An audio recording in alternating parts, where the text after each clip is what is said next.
ओम शांति। बाप कभी भी दुख नहीं देते हैं, वे तो डायरेक्शन ही देते हैं। मामेकम याद करो तो विकर्म विनाश हो जाएंगे, बहुत मीठा बन जाएंगे। ऐसा मीठा बनना है, दैवी गुण धारण करने।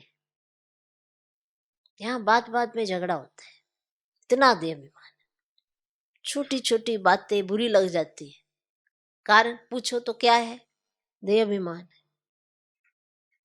किसी को दुख भी देते हैं तो क्या है? दैवी गुण नहीं है, इसीलिए दूसरे को दुख देते हैं। दैवी गुणों की धारणा कम है, इसीलिए ऐसा नॉर्मल सी बात हो गई। वहां कोई किसी को दुख नहीं देता क्योंकि दैवी गुण है, पर प्रैक्टिस तो यहाँ की है ना, तब वहां नेचुरल है।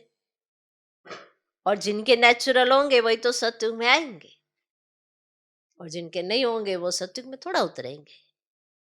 उतरेंगे ही वही आत्माएं जो यहाँ दैवी गुणों की धारणा करेंगी। सब नहीं उतरते, इसलिए वहां थोड़े होते हैं। हाँ, बहुत साइलेंस रहती है। आधा कल्प कोई झगड़ा आदि नहीं होता। यहाँ कितना झगड़ा आदि होता है, शांति हो ही ना सके। छोटी छोटी बात पे अशांति, अशांत रहते हैं, और उसी अशांति के चलते दूसरे को भी अशांत करते हैं। फिर कहते हैं वो खुद अशांत हो रहा है, हम क्या करें? पर शांति तो तुम्हारी भंग है ना, तभी तो तुमने अशांति फैलाई।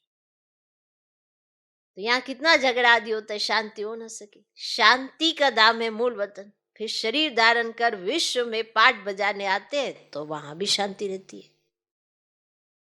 जो कोई स्वयं गुस्से में होता है ना, वो सबको अशांत करता है। आप खुद भी देखो, जब आपको गुस्सा आता है तो किसी और ने आपकी शांति नहीं भंग की होती है, पहले आपने स्वयं में भंग की है अपनी शांति। क्योंकि आप अपने स्वधर्म से हटे, अशांति में आए, अब आपने सबको अशांत बनाना है, तो आपको गुस्सा आएगा। अब आप गुस्से के चलते दूसरों को शांति से शांति स्थापन करने में कितना समय लग रहा है। आप अशांत हो जाओ तो देखो, अशांति तो पल भर में हो जाएगी। गुस्सा करने लगो तो सामने वाले का भी क्रोध जागृत हो जाता है। कितना सहज है गुस्सा करना। कल परसों ही बाबा ने कहा है, खामी नहीं देखनी है, खामी का गायन नहीं करना, कि मुझे किसी की खामी नहीं देखनी है। अब खामी देखते भी हैं, एक दो को दिखाते भी हैं, फिर भूले, फिर से वही भूले, फिर से वही भूले, क्योंकि पक्का तो किया ही नहीं। फिर वही भूले, फिर वही भूले। तो आत्मा का स्वधर्म तो है शांति, और अशांति कराता है रावण।